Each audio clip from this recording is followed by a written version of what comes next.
bersyukur Tuhan atas kasih-Mu Yesus, atas pengorbanan Bapa. Kebaikan-Mu tak pernah habis-habis di dalam setiap hidup kami Tuhan. Terima kasih Yesus. Telah kami lihat bukti kasih-Mu Tuhan. Telah kami lihat kasih-Mu Yesus. Pengorbanan-Mu kekal Tuhan. Bersama-sama katakan, telah kulihat bukti kasih-Mu. Kau menderita gantikanku. Dengan darah Yesus, dengan darah-Mu, Kau selamatkanku. Kini ku hidup menyenangkan-Mu. Kau menyatakan, telah kulihat bukti kasih-Mu. Kau menderita gantikanku. Dengan darah-Mu, Kau selamatkanku. Kini ku hidup menyenangkan-Mu. Terlalu besar, terlalu besar kasih-Mu Bapa. Pengorbanan yang Kau berikan bagiku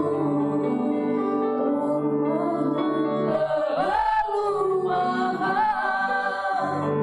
Darah-Mu Yesus tercurah untuk menebus hidupku. Tercurah untuk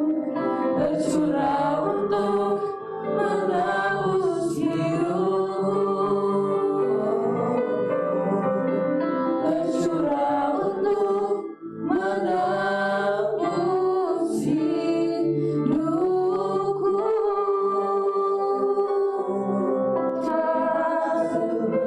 Terima kasih.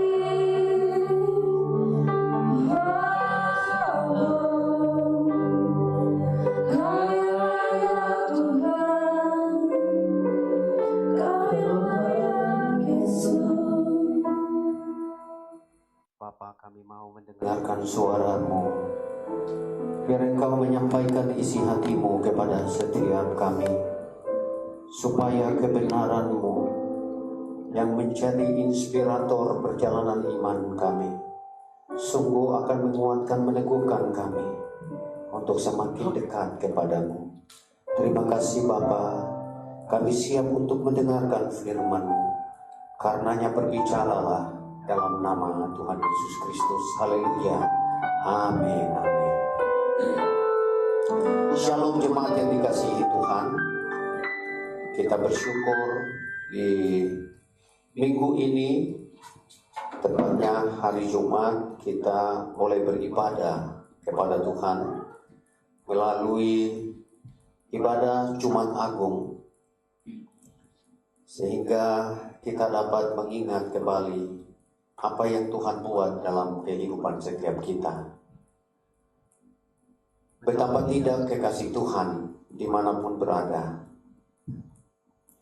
Kristus Yesus Tuhan yang adalah Allah turun ke dalam dunia demi satu tujuan, yaitu menyelamatkan umat manusia yang sedang menuju kepada kebinasaan. Karenanya hari ini melalui ibadah Jumat Agung, saya ingin menyampaikan sebuah topik buat kita sekalian, yaitu Tuhan Yesus mati karena kita. Tuhan Yesus mati karena kita. Tuhan Yesus mati karena kita. Lukas pasal 23 ayat 34, Alkitab bunyinya demikian. Yesus berkata, "Ya Bapa, ampunilah mereka, sebab mereka tidak tahu apa yang mereka berbuat." Ampunilah mereka, sebab mereka tidak tahu apa yang mereka berbuat.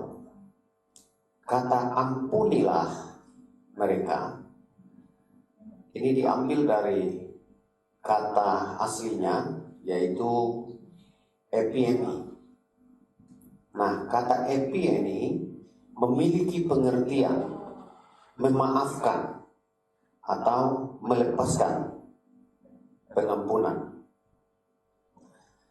Tuhan Yesus memberikan pengampunan kepada setiap kita, kepada semua umat manusia yang menerimanya, tidak beralasan, saudara. Kenapa?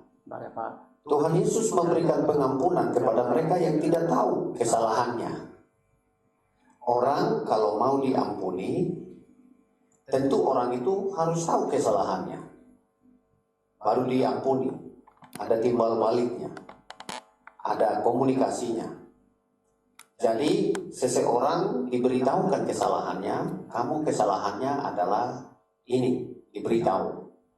Lalu orang itu tahu kesalahannya, baru orang yang tahu kesalahannya itu diberikan pengampunan, diberikan maaf, ya, diampuni kesalahannya karena dia tahu salahnya.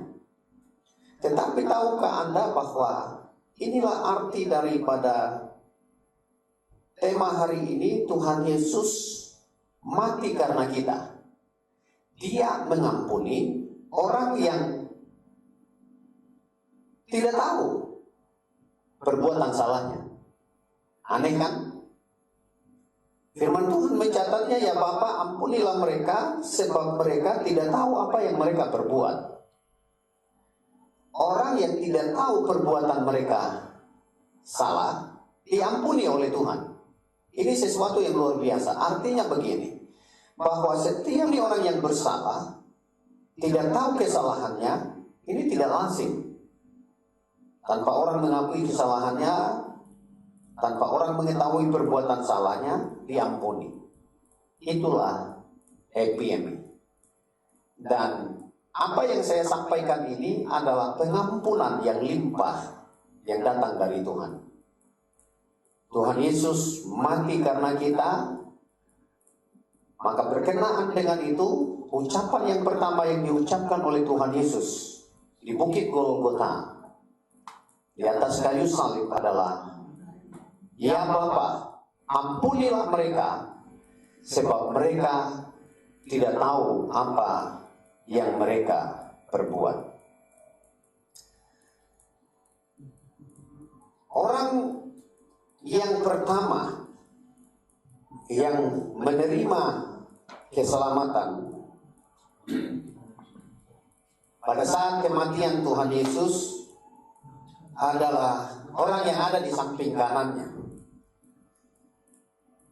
Dalam Lukas pasalnya yang ke-23 ayatnya yang ke-43 bunyinya begini. Kata Yesus kepadanya, "Aku berkata kepadamu, sesungguhnya hari ini juga engkau akan ada bersama-sama dengan aku di dalam Firdaus." Dalam bahasa Inggrisnya, "And Jesus said unto him thus." Saya memberikan penekanan di kata "shalt thou be", "shalt thou be", esomai. Artinya begini, hari ini juga engkau akan bersama-sama dengan aku di Taman Firdaus. Orang pertama yang menerima keselamatan dari Tuhan Yesus, langsung sama-sama dengan dia pada hari itu juga adalah orang yang mengakui kesalahannya. Orang yang disalibkan yang berada di sebelah kanannya berkata kepada satunya, teman penjahat yang lain, dia berkata begini, kita dihukum, kita disalibkan layak karena kita berbuat jahat. Tapi Tuhan tidak berbuat jahat, tidak berbuat kesalahan. Lalu sesudah itu dia berkata kepada Tuhan Yesus, Tuhan, kalau nanti Engkau ada di dalam sorga, jangan lupakan aku. Ingatlah saya. Maka keluar kalimat dari Tuhan Yesus Kristus. And Jesus said unto him, Verily I say unto thee, today shalt thou be with me in paradise, in the heaven.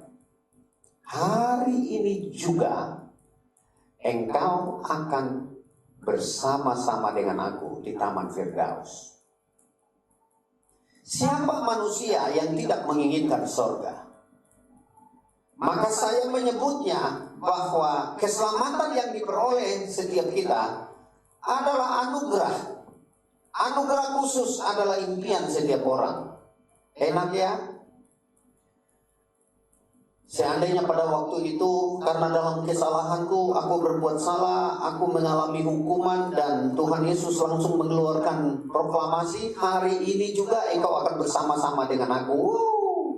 Adalah sebuah kasih yang besar dan itu adalah anugerah khusus buat kita semua. Anda dan saya tentu ingin mendapatkan anugerah yang seperti ini. Yang berikutnya kekasih Tuhan, perkataan Tuhan Yesus yang ketiga.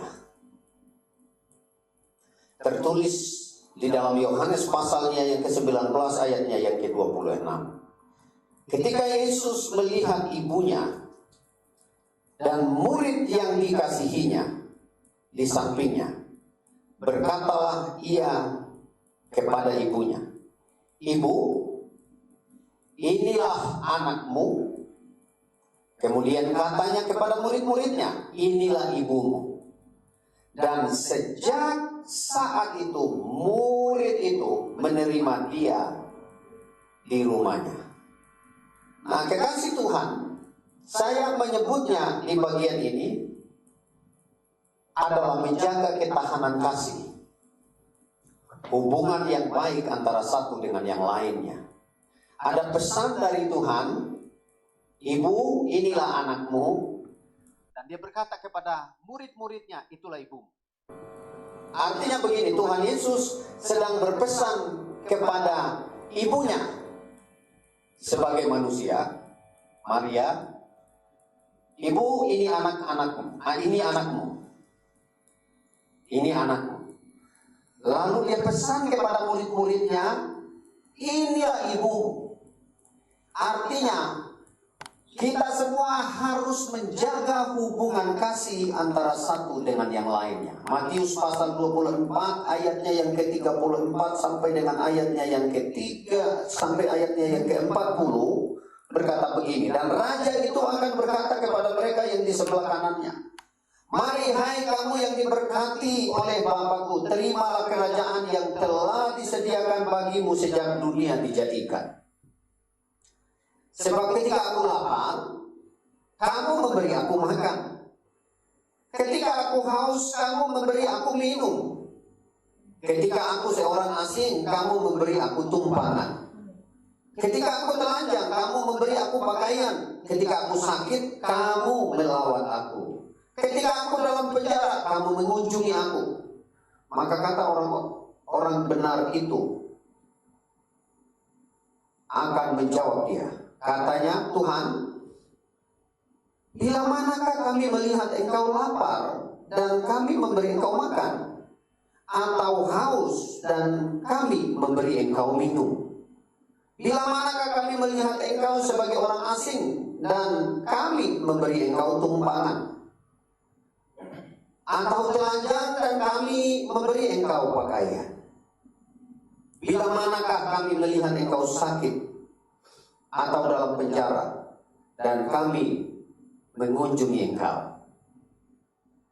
Dan raja itu akan menjawab mereka, aku berkata kepada, perhatikan baik-baik kalimat ini.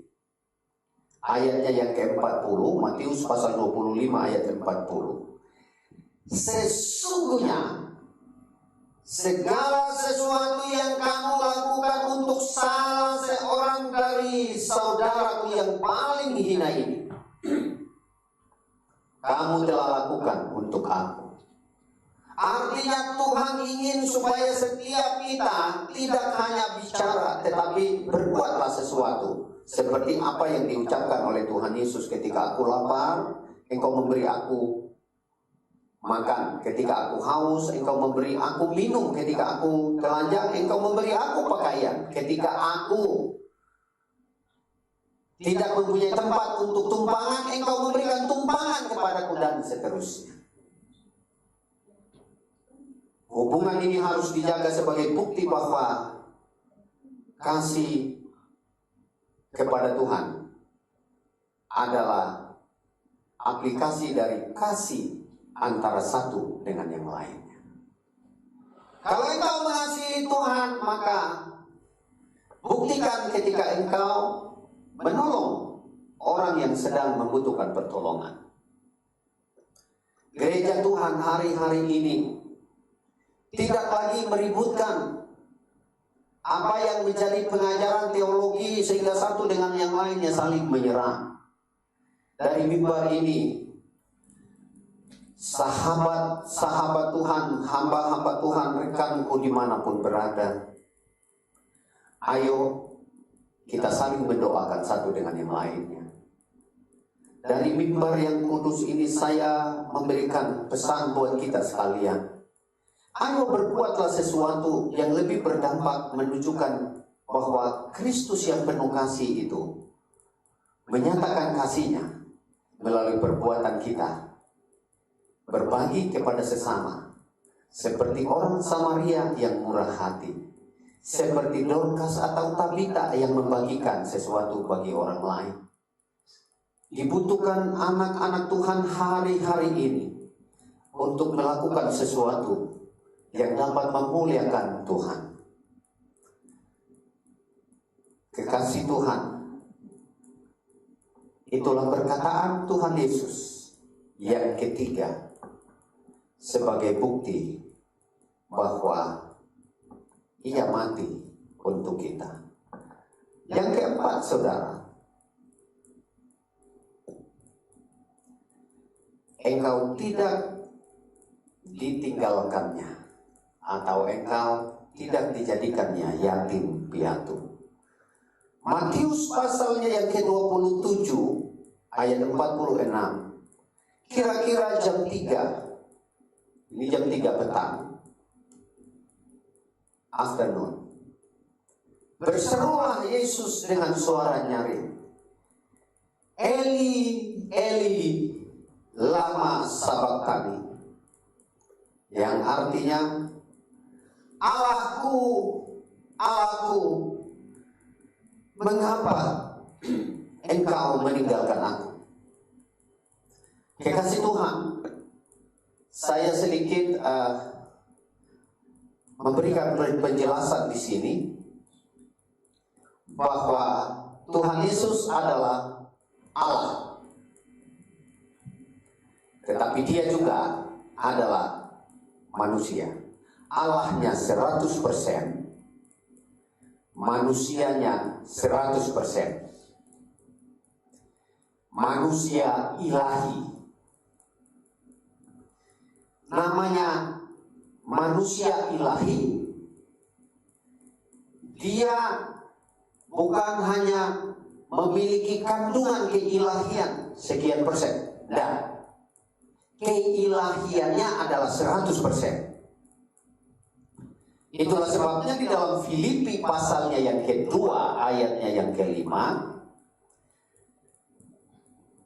Tuhan memberi pesan kepada kita melalui firman-Nya, hendaklah kamu dalam hidupmu bersama menaruh pikiran dan perasaan yang terdapat juga di dalam Kristus Yesus, yang walaupun dalam rupa Allah tidak menganggap kesetaraan dengan Allah itu sebagai milik yang harus dipertahankan, melainkan telah mengosongkan dirinya sendiri dan mengambil rupa seorang hamba dan sama dengan manusia. Dan dalam keadaan sebagai manusia, ia telah merendahkan dirinya dan taat sampai mati, bahkan sampai mati di kayu salib. Sangat jelas di sini bahwa Alkitab mencatatnya yang walaupun dalam rupa Allah tidak menganggap kesetaraannya dengan Allah sebagai milik yang harus dipertahankan, melainkan telah mengosongkan dirinya, mengambil rupa seorang hamba. Kealahannya tidak dipertahankannya.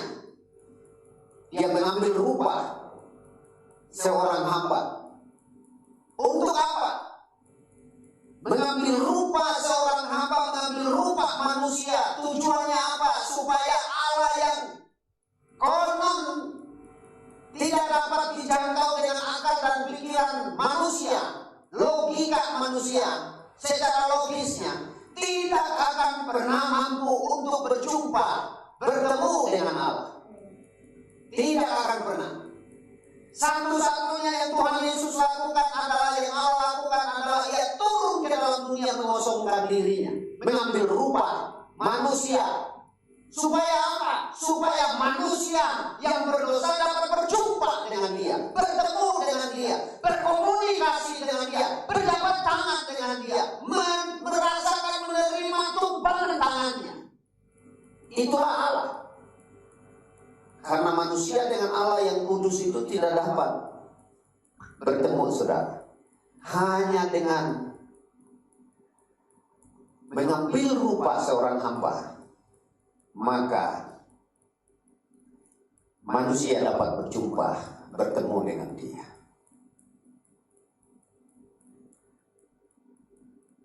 Matius pasal 8 ayat 24 menunjukkan kemanusiaannya dan juga sekaligus keilahiannya. Perhatikan baik-baik. Tetapi Yesus tidur. Ternyata Yesus tidur juga ya. Manusia butuh istirahat. Dia tidur. Itulah kemanusiaannya. Dia lapar. Dia makan bersama murid-muridnya. Ayatnya yang ke-25, maka datanglah murid-muridnya membangunkan dia, katanya. Diperhatikan, Tuhan, tolonglah, kita binasa. Sebagai manusia dia tidur, tetapi pada saat dia tidur, murid-muridnya datang kepadanya, Tuhan, tolonglah, kita binasa. Ia berkata kepada mereka, perhatikan baik-baik, Tuhan Yesus berkata kepada mereka, mengapa kamu takut? Kamu yang kurang percaya. Lalu bangunlah Yesus, menghardik angin dan danau itu. Maka danau itu menjadi teduh sekali. Tuhan Yesus datang menghardik danau itu, diam! Maka danau dan taufan itu menjadi tenang seketika. Saudara, maksudnya apa dari ayat ini? Perikop yang baru kita baca, Tuhan Yesus sedang mengajari murid-muridnya untuk mempercayai bahwa kuasa yang ada di dalam mereka itu ada. Kuasa yang diberikan Tuhan kepada orang-orang percaya. Kuasa Roh Kudus yang diberikan kepada orang-orang percaya adalah kuasa yang sama seperti yang dilakukan oleh Tuhan Yesus. Artinya begini, setiap kita memiliki kuasa itu. Waktu kita berkata, berhenti, maka atas izin Tuhan dalam kuasanya yang ada di dalam kita, maka sesuatu yang dibuat, yang disuruh, diperintahkannya berhenti akan berhenti. Karenanya kekasih Tuhan, saya rindu supaya setiap kita belajar bersama-sama dari ayat ini. Untuk kita beriman mempercayai bahwa Anda dan saya diberikan kuasa. Seperti tertulis di dalam Kisah Para Rasul 1 ayat 8, kamu akan menerima kuasa apabila Roh Kudus turun ke atasmu. Tujuannya apa? Supaya jadi saksi. Saksi di mana? Yerusalem. Saksi di mana? Yudea. Saksi di mana? Samaria. Sampai ke ujung bumi. Hidup ini harus menjadi saksi buat orang lain. Apa yang disaksikan? Saksikan tentang kuasa Kristus yang ada pada setiap kita. Lukas pasal 3 ayat 21, ketika seluruh orang banyak itu telah dibaptis. Dan ketika Yesus juga dibaptis, dan sedang berdoa, terbukalah langit. Ayatnya yang ke-22, Lukas pasal 3 ayat 22, dan turunlah Roh Kudus dalam rupa burung merpati di atasnya, dan terdengarlah suara dari langit, engkaulah anakku yang kukasihi, kepadamulah aku berkenan. Yesus dibaptis, karena itu adalah perintah. Baptis orang-orang yang percaya. Tuhan Yesus dibaptis, manusianya. Lalu pada waktu yang bersamaan langit terbuka dan terdengar suara dari surga, inilah anakku yang kukasihi, kepadanya lah aku berkenan. Kekasih Tuhan, Yesus manusia 100%, tapi di dalam tubuh yang sama, dia adalah Allah 100%. Tidak 50-50, tidak 49-51, tapi 100-100. Kalau pakai akal, pakai logika, Anda akan mabuk, Anda akan pusing. Cukup Anda tanamkan kepercayaanmu tanpa engkau gali-gali, kok begini ya, kok begitu ya. Kemudian Anda coba cari sana, cari sini. Akhirnya Anda hanya berargumentasi dari lahir sampai mati, tidak dapat apa-apa. Anda mau dapat, cukup engkau yakin saja bahwa Yesus itu adalah Tuhan 100% dan manusia 100%. Tidak dapat dipisah. Yohanes pasal 11:38, maka masyurlah pula hati Yesus. Lalu ia pergi ke kubur itu. Kubur itu adalah sebuah gua yang ditutup dengan batu. Dan sesudah berkata demikian, berserulah ia dengan suara keras, Lazarus, keluar. Orang yang telah mati datang keluar, dan kaki tangannya masih terikat dengan kain kapan, dan mukanya tertutup dengan kain peluh.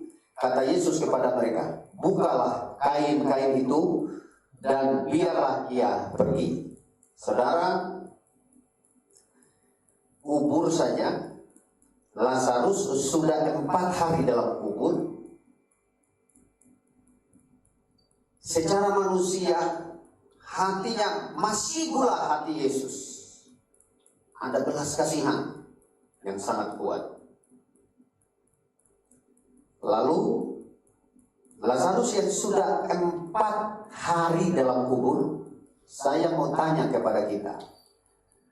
Anda yang belajar biologi, Anda yang belajar ilmu kedokteran, kenapa seorang almarhum atau almarhumah sebelum dimasukkan ke dalam peti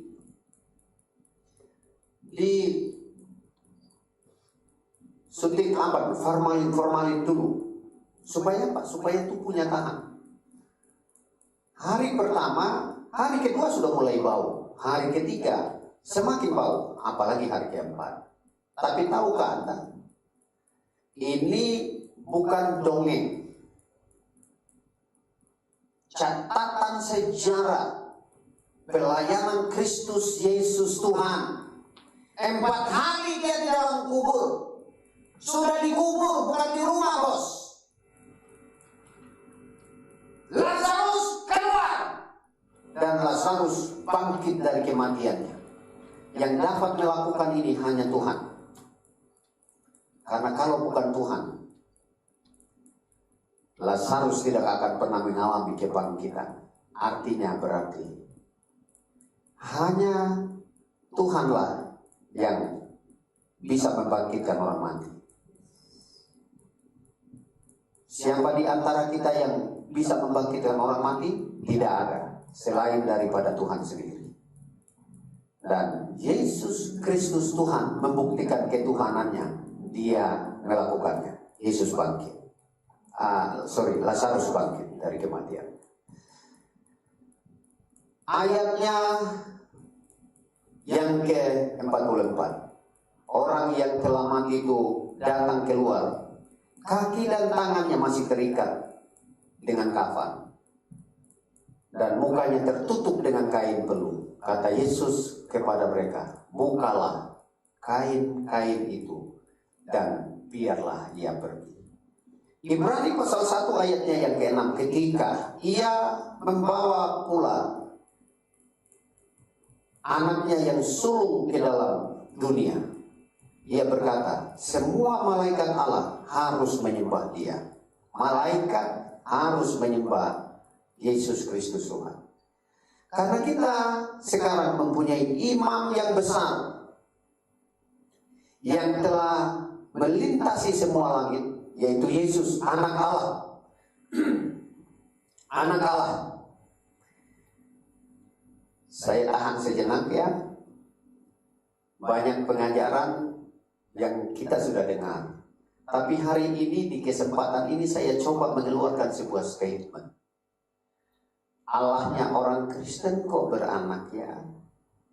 Dia tidak pernah beranak. Dia pinjam rahim manusia. Perhatikan baik-baik. Lalu rahim itu melahirkan seorang anak. Kenapa disebut anak? Buat saya simpel. Segala sesuatu yang mengalami proses kelahiran, Anda perhatikan baik-baik ini. Segala sesuatu makhluk hidup yang mengalami proses kelahiran namanya anak. Kambing melahirkan anak. Sapi melahirkan anak, sebutannya. Demikian juga yang lain. Manusia melahirkan sesuatu yang lahir disebut anak. Jadi kenapa Yesus Kristus Tuhan disebut anak? Karena melalui proses kelahiran. Kalau pada waktu itu Tuhan Yesus datang dari surga, kalau surganya ada di atas ya, datang dari surga turun tanpa melalui proses kelahiran. Saya ulangi sekali lagi. Kalau Tuhan Yesus turun dari surga tanpa melalui proses kelahiran, saya jamin kepada Anda, dia tidak akan pernah disebut anak. Mungkin saja akan disebut Dewa Yesus. Tapi karena melalui proses kelahiran, makanya dia disebut anak, bos. Anak Allah.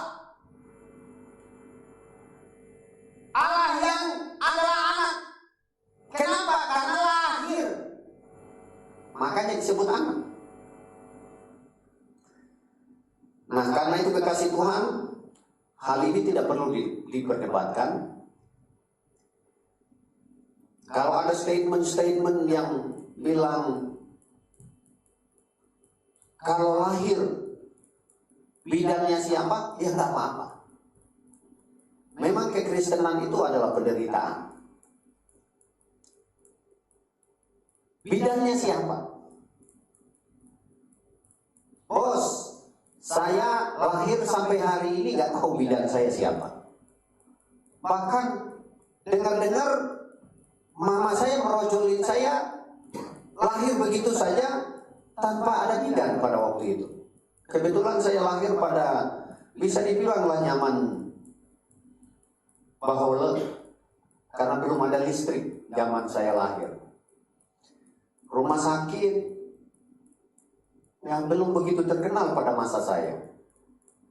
Dan saya lahir seperti dukun kampung, ditangani seperti itu. Dan puji Tuhan, sampai hari ini saya berbicara di hadapan Anda.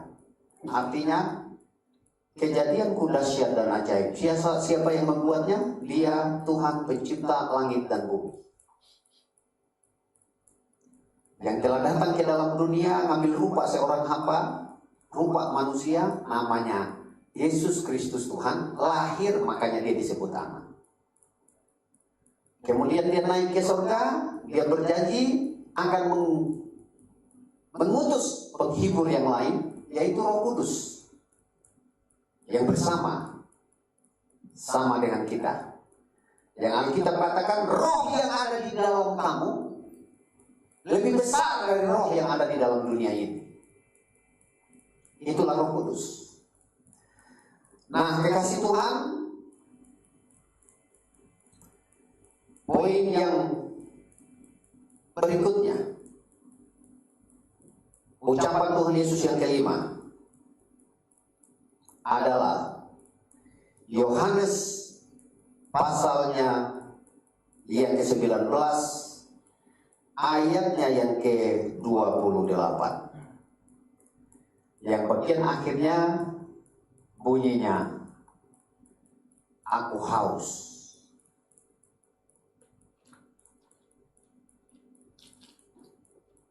Saudara,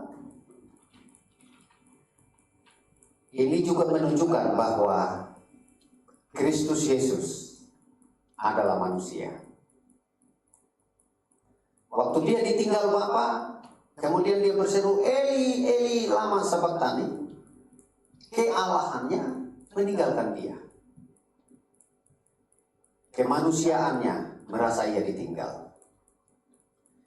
Dia lapar, dia haus. Yohanes pasalnya yang keempat ayat 20. Yohanes pasal 4 ayatnya yang ke-12. Alkitab bunyinya begini.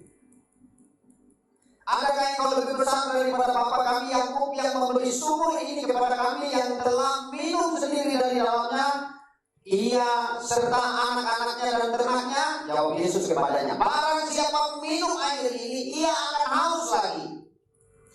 Tetapi barang siapa minum air yang kuberikan kepadanya, ia tidak akan haus untuk selama-lamanya. Sebaliknya, air yang akan kuberikan kepadanya akan menjadi mata air di dalam dirinya yang terus-menerus memancar sampai kepada hidup yang kekal.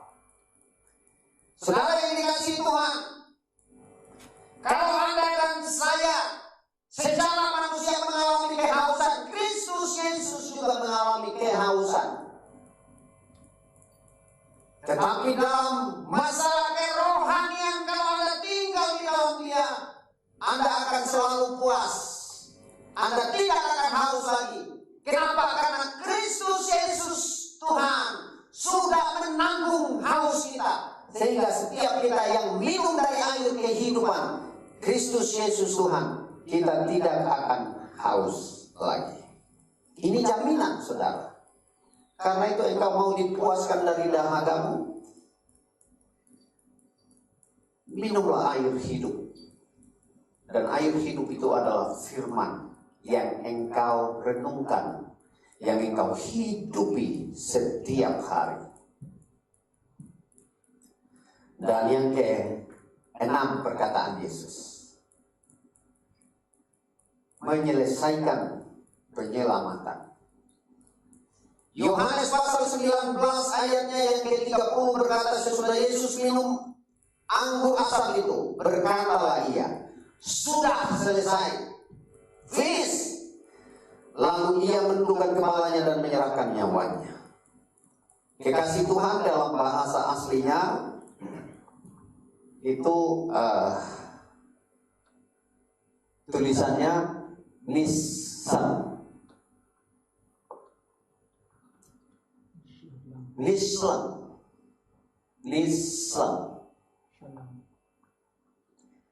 Artinya itu telah diselesaikan, sudah selesai, finish. Yang pada naskah papirus Yunani kuno terdapat satu tulisan tanda terima pajak pada masa jajahan Romawi dulu. Nah, itu tertulis di situ tetelestai, sebagai tanda bahwa ia telah membayar lunas.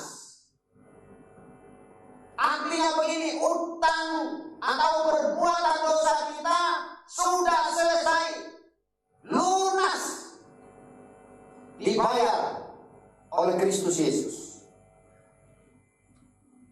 Dengan darah yang mahal, ia membayarnya. Kekasih Tuhan, untuk Anda dan saya bebas dari dosa, engkau tidak dapat membayar dengan kekayaanmu, berapapun banyaknya, karena surga tidak dapat dibeli dengan uang. Kalau engkau berbuat sesuatu, itu adalah akibat. Engkau menerima sesuatu dari Tuhan, engkau mengembalikan, itu adalah kewajiban Anda. Bukan karena engkau memberi supaya Anda selamat. No. Anda diselamatkan hanya karena pengorbanan Kristus Yesus Tuhan yang tumpah darahnya untuk Anda dan saya. Dan darah anak domba itulah, darah yang maha kudus itulah yang dapat menyucikan dosa-dosamu, membersihkan dosa-dosamu. Kau beli apapun, bahan apapun, untuk puncak-puncak dosamu semahal apapun, dengan baik, dia tidak akan membuatnya bersih. Jadi kekasih Tuhan, Tuhan Yesus mengatakan kepada kita sekalian pada hari ini, dialah yang menyelesaikannya. Dan dialah yang membayar dosa-dosa kita dengan darahnya. Tetelestai. Sudah selesai, lunas. Dan sesudah dia mengerjakan semua itu kekasih Tuhan, maka yang ketujuh perkataan Tuhan Yesus. Lalu Lukas pasal 23 ayat 46. Lalu Yesus berseru dengan suara nyaring, ya Bapa, ke dalam tanganmu kuserahkan nyawaku. Dan sesudah berkata demikian, ia menyerahkan nyawanya. Saudara, yang saya ingin sampaikan di bagian akhir ini adalah penyerahan hidup yang total, secara total.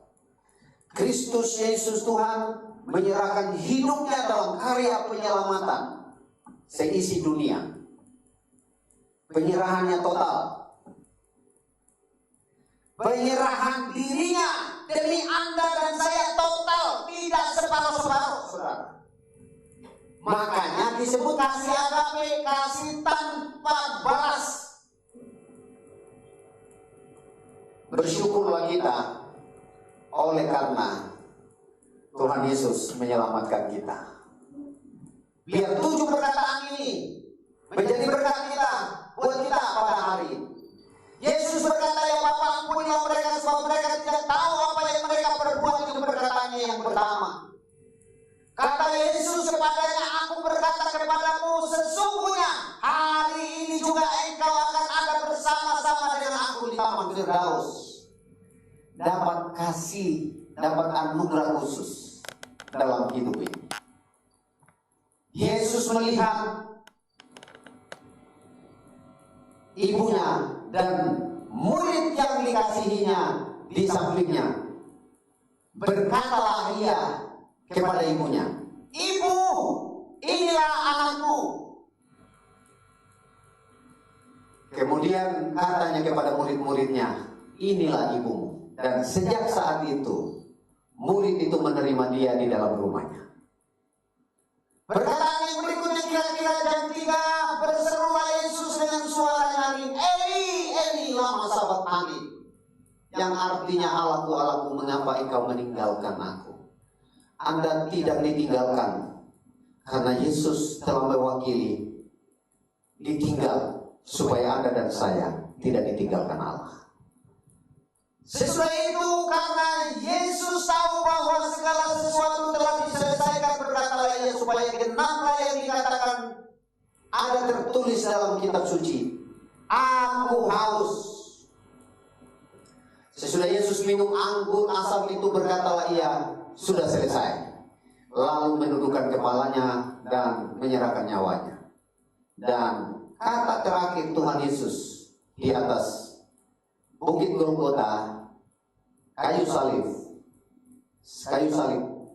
crucified, Lukas 23 ayat 46. Lalu Yesus berseru dengan suara nyaring, "Ya Bapa, ke dalam tanganmu kuserahkan nyawaku." Dan sesudah berkata demikian, ia menyerahkan nyawanya. Kekasih Tuhan, sahabatku, rekan-rekan hamba Tuhan dimanapun berada, yuk, melalui Jumat Agung ini, mari kita rayakan kematiannya karena dosa-dosa kita.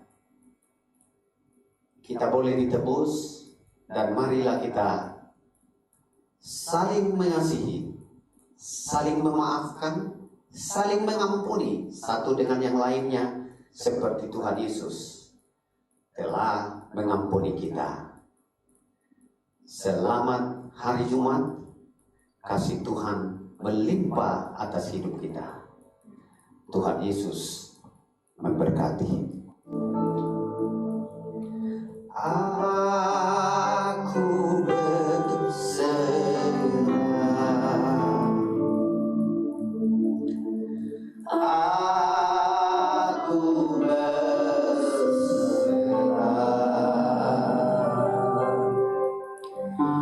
pada Yesus Juru Selamat. Aku berserah, dan Engkau mengampuni kami. Dan pada kesempatan hari ini Tuhan, hamba-Mu mau berdoa untuk semua anak-anak-Mu dimanapun berada. Hamba-Mu mau berdoa bagi mereka. Kekasih Tuhan, anak-anakku, saudara-saudaraku, sahabatku dimanapun Engkau berada. Kalau Engkau sedang tetap mengikuti live streaming ini, mari taruh kedua tanganmu di dadamu. Aku mau berdoa buat Engkau dari tempat ini. Engkau yang ada di ladang, Engkau yang ada di sawah, Engkau yang ada di tempat pekerjaan, Engkau yang sedang melakukan ojek online, Engkau yang sedang berada di pasar, Engkau yang sedang berada di rumah, dimanapun Engkau yang sedang berada duduk dalam gereja. Aku mau berdoa buat Engkau dalam nama Tuhan Yesus Kristus. Bapa, Engkau melihat anak-anakmu yang meletakkan tangan mereka pada dada mereka. Aku berdoa dalam nama Tuhan Yesus Kristus. Sakit apapun yang mereka sedang alami, dari tempat ini aku berdoa melepaskan mujizat kesembuhan dalam nama Tuhan Yesus. Jadikan mereka sembuh dalam nama Tuhan Yesus. Oleh bilur-bilur-Mu Tuhan, aku melepaskan mujizat kesembuhan kepada anak-anakku dalam nama Tuhan Yesus. Yang sakit telah menjadi sembuh dalam nama Tuhan Yesus. Engkau yang terikat kuasa kegelapan, roh jahat, roh iblis, roh setan, aku berdoa dalam nama Yesus Kristus Tuhan, Engkau terlepas. Legion keluar dalam nama Tuhan Yesus Kristus. Keluar dalam nama Tuhan Yesus. Dan anak-anakmu yang sedang mengalami tekanan, masalah dan persoalan, Tuhan, berikan kemampuan, berikan kekuatan, Berikan kuasa-Mu supaya dimampukan untuk dapat menanggung masalah dan persoalannya. Dalam nama Tuhan Yesus. Terima kasih Bapak, aku berdoa untuk seluruh umat-Mu. Berkati umat-Mu. Berkati keluarga-keluarga. Berkati usaha pekerjaan bisnis dagangnya. Berkati anak-anak-Mu. Berkati kesehatan kami. Limpahkan segala kepenuhan-Mu. Limpahkan segala kelimpahan yang Engkau ini percayakan kepada kami untuk kami kelola. Supaya melalui apa yang Engkau berikan kepada kami tetap menjadi berkat buat sesama. Terpujilah Engkau Tuhan kekal selama-lamanya. Dan di dalam nama Tuhan Yesus Kristus kami bersyukur kepada Bapa di surga. Haleluya, haleluya, amin. Tuhan, tadakan kedua tangan-Mu kepada Bapa di surga. Karena itu pulanglah. Terimalah oleh-Mu anugerah berkat dari Allah Bapa. Kasih Kristus Yesus Tuhan melimpah ke atas-Mu. Dan Dia tidak akan membiarkan-Mu berjalan yatim piatu sendirian. Karena Roh Kudus-Nya ada di dalam menyertai-Mu sampai Dia datang yang kedua kalinya. Dan di dalam nama Tuhan Yesus kami berdoa, sama-sama katakan.